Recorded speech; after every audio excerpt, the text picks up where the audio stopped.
The latest blizzard leaves the region buried in snow. A gas leak forces the evacuation of a city shopping complex. And a tight win for Team Canada as it moves on to play for Olympic gold.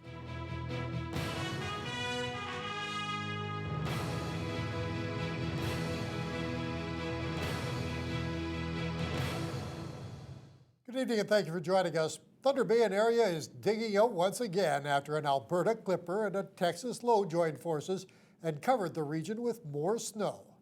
Schools across the city were closed today. City plows were out in full force, clearing the 20 to 30 centimeters that fell overnight. Phil Darlington has more on the storm's aftermath. Before dawn this morning, Marie Klassen's porch roof gave out under the weight of all that snow, but Klassen slept soundly, unaware of what had happened.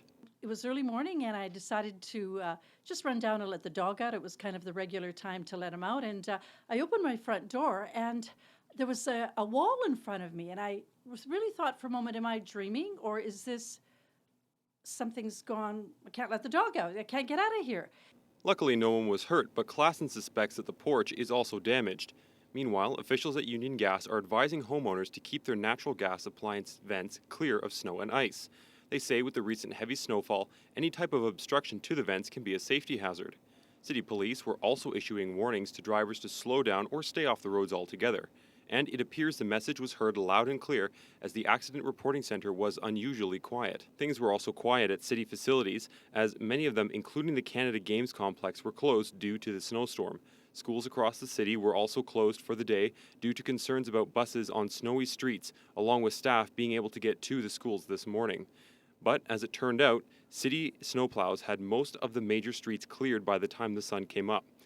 Roads Division Manager Brad Adams says all systems were go for the snow removal, and the next few days will see much of the same. Out tonight again at 2 a.m. doing the arterial collectors, cleaning those up. After we finish that at 8 a.m. Saturday morning, we will move into residentials and continue clearing those streets. It'll probably take us till Monday to get all the residential streets done. Adams also says that the sidewalks will take around a week to clear, but that process will be made easier because the sidewalk plows have a blower attachment. Phil Darlington, TBT News. Now, while many places were closed today because of the snow, local ski hills jumped at the chance to open their doors. Loch Lomond was welcoming skiers at 10 o'clock this morning after hearing that all the local schools were closed for the day. Mike Albanese reports. Loch Lomond is usually open at 11 o'clock on a day like today, but they opened an hour early, and owner Ward Bond says they aren't used to seeing this many kids on a Friday lining up at their chairlifts. Today they're so happy because I think the schools haven't canceled for years, so they're super happy, and the people are, this morning we had 25 chairs loaded with 4 in each chair just to get that first run down the Giant with all the powder, so it was I just talked to a couple of them. Everybody's pretty happy, pretty excited.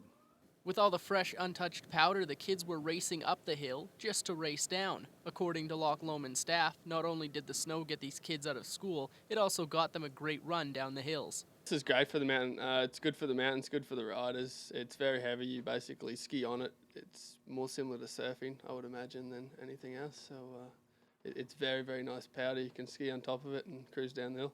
We went around asking kids at the hill if they enjoyed missing a day of their education for some extra hours on the slopes. It's really fun because you don't always get the chance to go every day, and it's really fun just to go out with your friends and do something.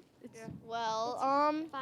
Yeah, it's pretty awesome to get like a day off instead of just sitting in class and having to do some sort of scientific geometry kind of question. At one point, it was almost whiteout conditions on the hill, so one would think youth would be a little timid to speed downhill today. It's making it kind of more difficult. I mean, you kind of have to lean back, so you don't fall on your face.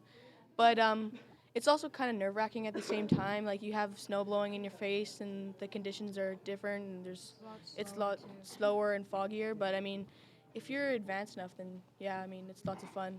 But these veterans braved the hills, regardless of weather. Mike Albanese, TBT News.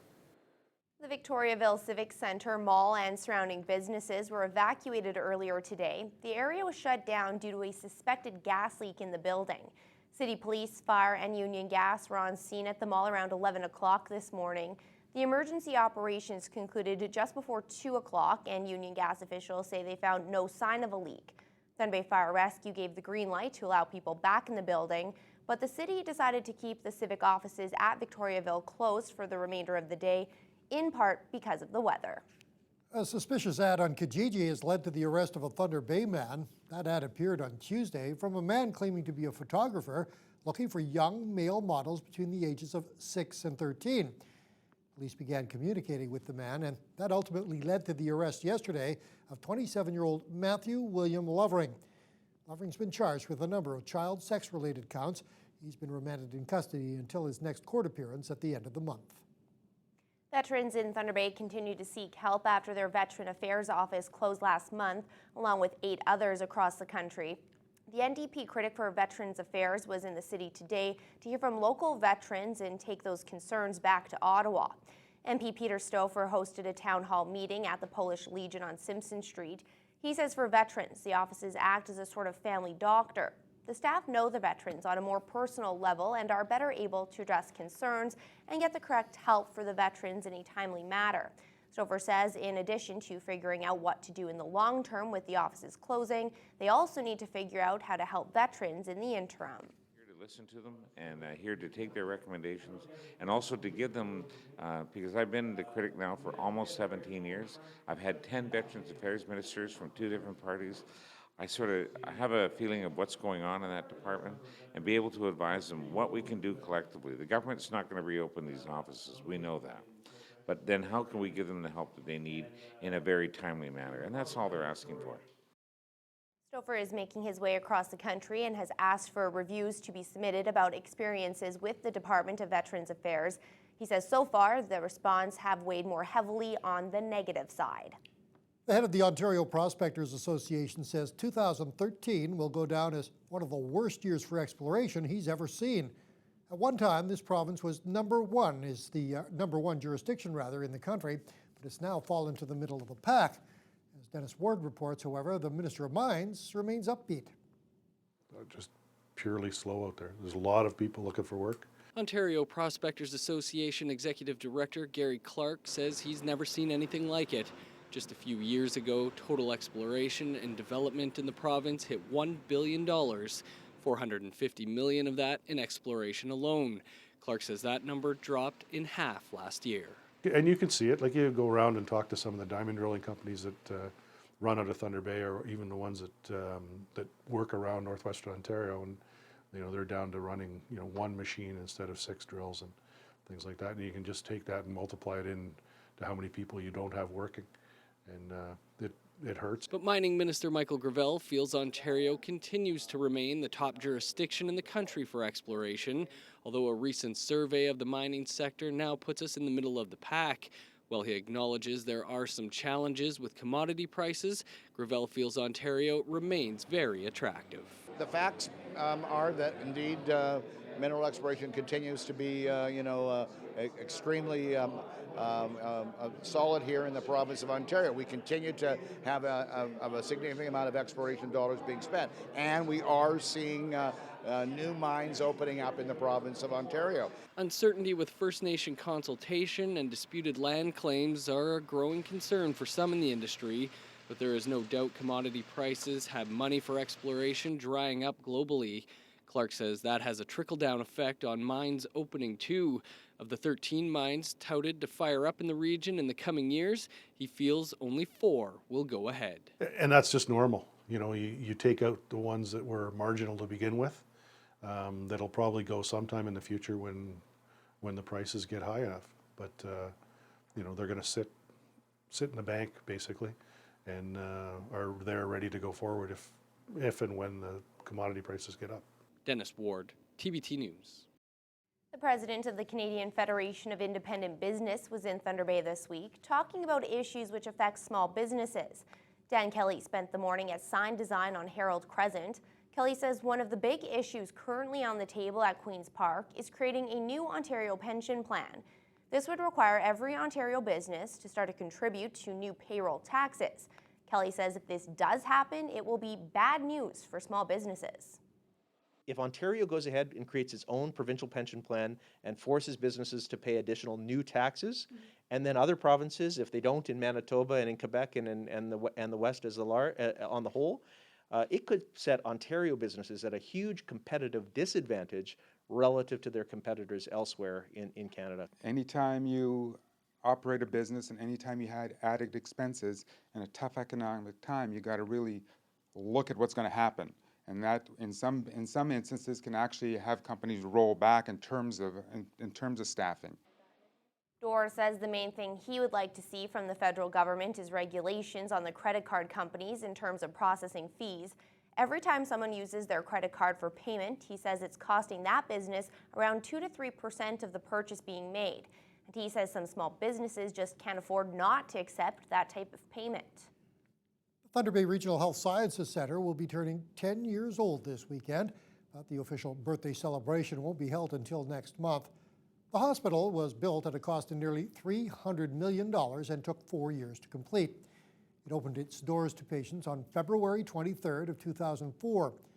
Hospital staff and paramedics spent 2 days transferring patients from the city's two old facilities, Port Arthur General and McKellar Hospital.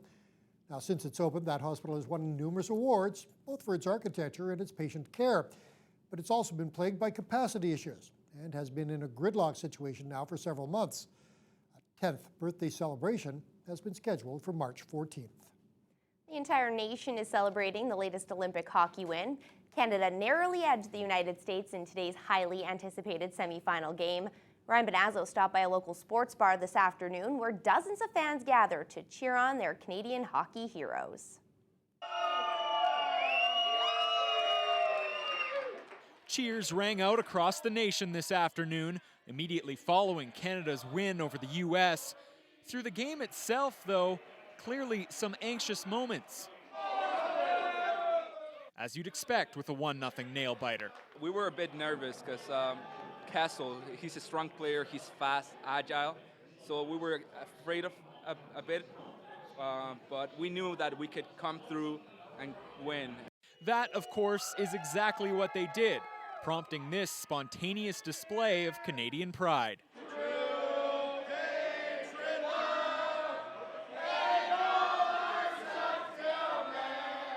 You can't help but just like goosebumps, patriotic, you know, you have to get into the mood. Everybody's singing. It doesn't happen every day. It was awesome just to see everyone coming together and like showing our Canadian spirit.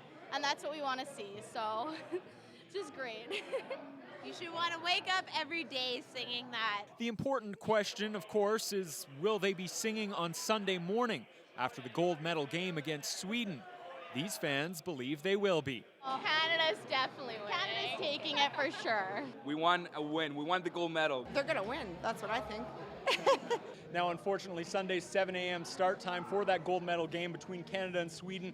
Not exactly a great time for bars like Shooters as they won't be able to serve alcohol. But one thing's for certain, these fans behind me will certainly be ready to cheer, hopefully, a Canadian gold medal.